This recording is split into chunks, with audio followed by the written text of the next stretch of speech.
Circle point YouTube channel पर आप सबों का स्वागत है। जीके जीएस की श्रृंखला में आगे बढ़ते हुए आज हम लोग बक्सर के युद्ध को देखने वाले हैं, जो कि आपकी परीक्षाओं के लिए काफ़ी महत्वपूर्ण टॉपिक है। हम लोग का टॉपिक चल रहा था बंगाल पर अंग्रेजों का आधिपत्य, बंगाल पर अंग्रेजों का आधिपत्य, जिसमें पहला हम लोग देखे थे प्लासी का युद्ध। अगर आप में से कोई भी बच्चे जो कि आप प्लासी के युद्ध के पहला वीडियो को आप नहीं देखे हैं तो आप जाकर यूट्यूब के प्लेलिस्ट से निकाल लीजिएगा कि बंगाल पर अंग्रेजों का आधिपत्य, और उसी में पहला युद्ध था हम लोग का जो बंगाल पर अंग्रेज अपना आधिपत्य जमाए। उसमें दो युद्ध निर्णायक रहा, एक प्लासी का युद्ध और एक बक्सर का युद्ध। तो प्लासी का युद्ध हम लोग देख लिए हैं, आज हम लोग बक्सर के युद्ध को देखेंगे। आप सभी बच्चे वीडियो को लास्ट तक देखें ताकि आपका सवाल छूट ना पाए और आप टॉपिक को आसानी से और बेहतर तरीके से आसान शब्दों में समझ सके। तो चलिए हम लोग बढ़ते हैं आज बक्सर के युद्ध पर। और आप लोग में से जो नए बच्चे होंगे चैनल को कम से कम आप सब्सक्राइब कर लीजिए ताकि आपका नोटिफिकेशन क्लास का जाता रहेगा। ठीक, तो चलिए हम लोग बढ़ते हैं, और वीडियो पसंद आए तो कम से कम लाइक और शेयर जरूर करें आप लोग। ठीक, तो बढ़ते हैं हम लोग। पहला टॉपिक है बक्सर का युद्ध कब हुआ। ठीक है, तो 22 अक्टूबर 1764 बक्सर का युद्ध कब हुआ, तो 22 अक्टूबर 1764 को हुआ। पूछेगा कि बक्सर का युद्ध कब हुआ, तो 22 अक्टूबर 1764, दिमाग में दम बैठा लीजिए।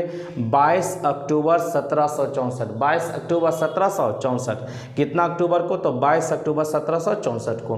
किनके बीच हुआ, ध्यान दीजिएगा। एक एक सवाल को अगर आप 2 बार 3 बार सुनते हैं पढ़ते हुए, ठीक है ना, तो आप दिमाग में आपका ज़्यादा समय तक बैठता है। चलिए अगला पॉइंट कहता है किनके बीच हुआ, तो देखेंगे इसमें 2 गुट था। एक तरफ थे बंगाल के नवाब मीर कासिम, मुगल सम्राट शाह आलम द्वितीय और अवध का नवाब सुजाउद्दौला, ये एक तरफ थे ये तीनों।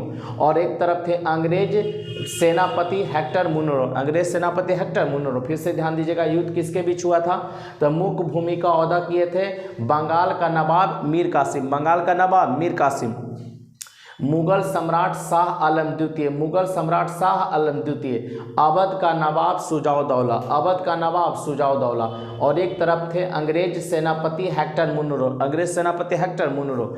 अब देखेंगे जो बंगाल के नवाब है मीर कासिम, मुगल सम्राट शाह आलम द्वितीय और अवध का नवाब सुजाउद्दौला, ये तीनों के मिलाकर सेना है लगभग 60,000। सेना लगभग कितना है, 60,000। और इधर अंग्रेज के पास कितना है, मात्र 7,000, मात्र 7,000। उसके बावजूद भी आप जानते हैं कि बक्सर के युद्ध में अंग्रेज है जो जीत गया हमसे।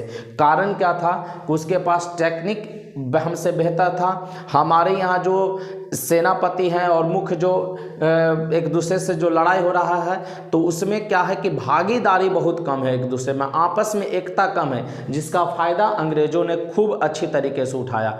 हम लोगों के यहाँ गद्दार बहुत ज़्यादा हो रहे थे उस समय, ठीक है ना, तो वो साथ किसका दिए, लोभ के कारण अंग्रेज का। इसके कारण मान लीजिए कि 60,000 सैनिक, ध्यान दीजिएगा, इधर है 60 और इधर है 7, ये 7,000 भारी पड़ जाता है 60,000 पर।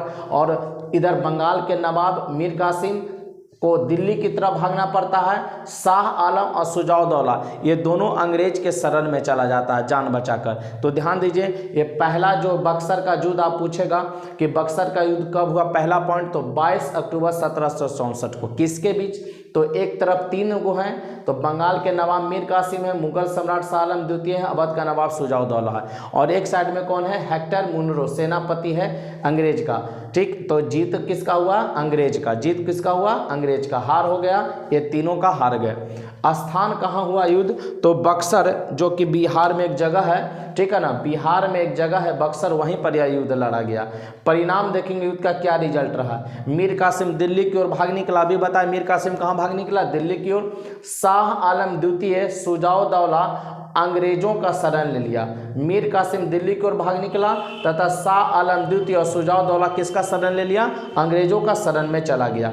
अब इस युद्ध का महत्व क्या रहा, जो ध्यान दीजिएगा। क्या कहता है, वास्तव में भारत में ब्रिटिश शक्ति का प्रारंभ प्लासी तथा बक्सर के युद्ध से होता है। प्लासी तथा बक्सर के ये 2 युद्ध जब भारत में ब्रिटिश सरकार जीता तो वो समझे कि एक निर्णायक सत्ता भारत में स्थापित कर लिया। बक्सर का प्लासी का युद्ध आपको बताए थे 23 जून 1757। प्लासी का युद्ध का अगर वीडियो आप नहीं देखे हैं तो प्ले लिस्ट से जाकर आप लोग सभी बच्चे वहां से देख लीजिए। प्लासी का युद्ध के बारे में पूरी तरीके से आपको बताया गया, किसके बीच हुआ, कौन गवर्नर जनरल था, ये सब आपको तमाम बातें बताया गया। तो वास्तव में भारत में ब्रिटिश शक्ति का आरंभ प्लासी के युद्ध तथा बक्सर के युद्ध से होता है।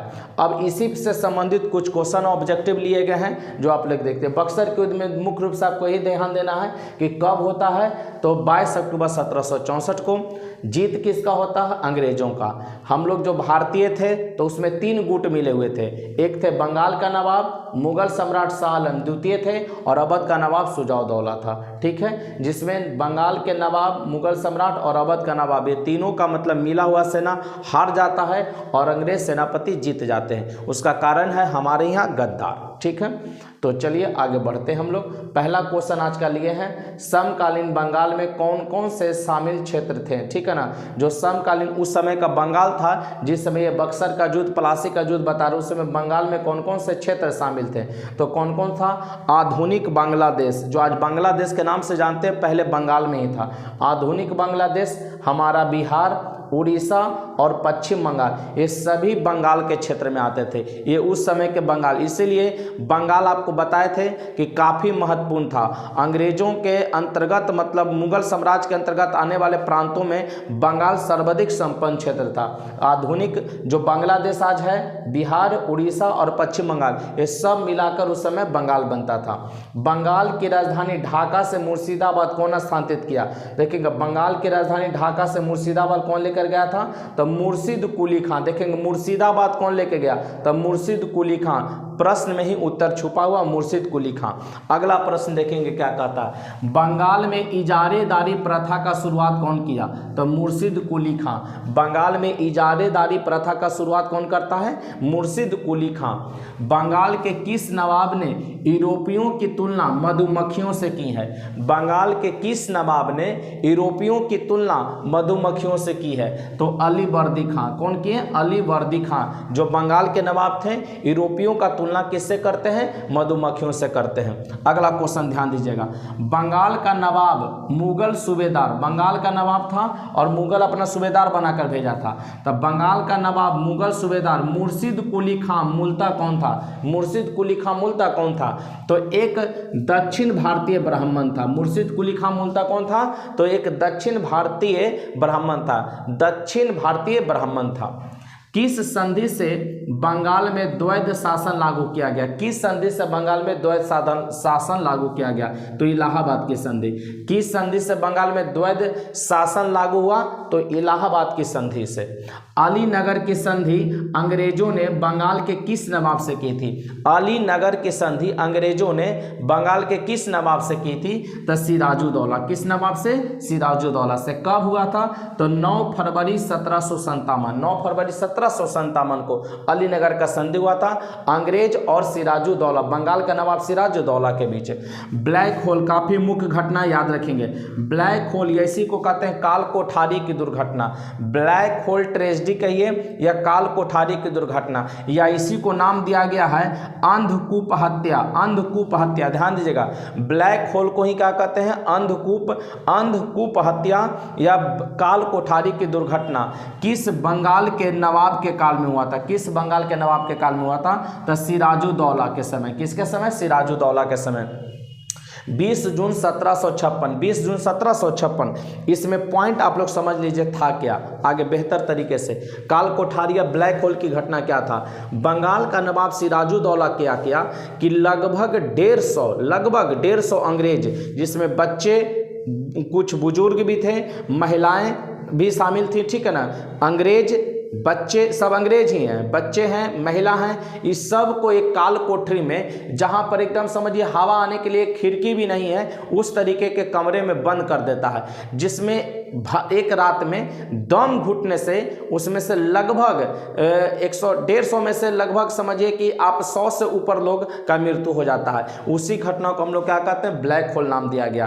ध्यान दीजिएगा, एक बंद कमरे में जहां प्रकाश आने का भी कोई जब माध्यम नहीं हो, उस कमरे में में बंद कर देने से, अब मान लीजिए छोटा सा कमरा है, उसमें 150 लोग को अगर आप बंद कर देते हैं और हवा निकलने का भी कोई जगह नहीं है, समझ लीजिए कि आदान प्रदान गैस का भी नहीं होगा, तो दम घुटने से लगभग 100 से भी अधिक लोगों की हत्या हो जाती है, जो कि भारतीय कुछ इतिहासकारों का ये मानना है कि अंग्रेजों ने इसका सही दर्शन के मतलब वृत्तांत लिखा है। कुछ मानते हैं कि नहीं, अंग्रेजों ने इसे बढ़ा चढ़ा कर लिखा। लेकिन आप ध्यान रखेंगे ब्लैक होल की घटना किसके समय, तो सिराजुद्दौला। वो क्या था नहीं था, इतिहासकार क्या बोले वो तो अलग बात है, लेकिन आपसे प्रश्न क्या पूछेगा कि ब्लैक होल का दुर्घटना या घटना किस बंगाल के नवाब के काल में, तो सिराजुद्दौला।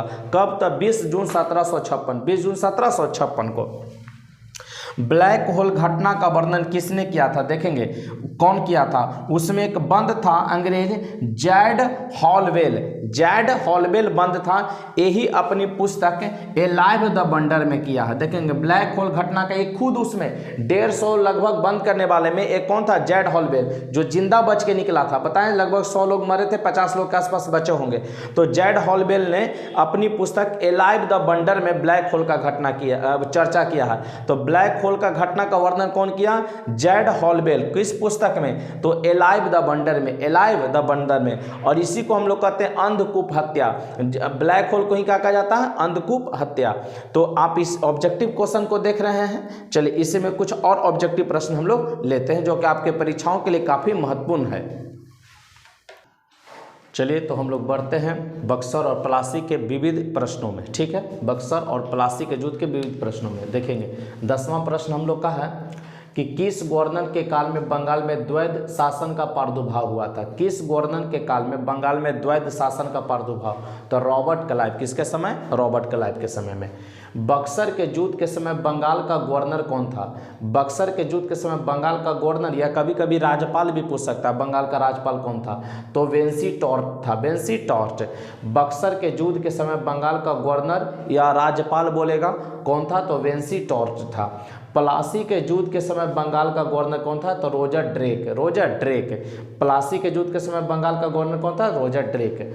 भारत में सर्वप्रथम ब्रिटिश टकसाल कब और कहां स्थापित हुआ, तो ब्रिटिश टकसाल भारत में 19 अगस्त 1757 कलकत्ता में, 19 अगस्त 1757 कलकत्ता में। और ध्यान दीजिएगा ब्लैक होल का जो घटना हुआ था उस समय भी पूछेगा कि बंगाल का गवर्नर कौन है, तो रोजर ड्रेक है। जब बंगाल में ब्लैक होल का घटना भी बताए उस समय भी पूछेगा कि बंगाल का गवर्नर कौन है, तो रोजर ड्रेक है। ठीक।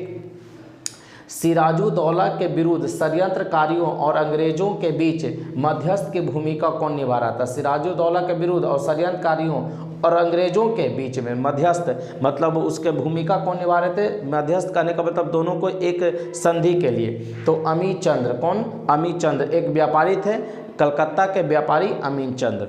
अगला सवाल देखिए, पलासी के युद्ध का वर्णन समकालीन लेखकों में किसने किया है। पलासी के युद्ध का वर्णन कौन लेखक, तब गुलाम हुसैन। कौन के, गुलाम हुसैन।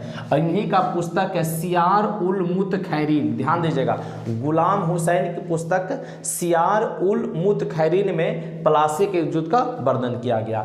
इलाहाबाद का प्रथम संधि, कई बार एग्जाम में पूछा गया, VVI लगा लीजिए। इलाहाबाद का प्रथम संधि 12 अगस्त 1765। इलाहाबाद का प्रथम संधि 12 अगस्त 1765, 12 अगस्त 1765 को।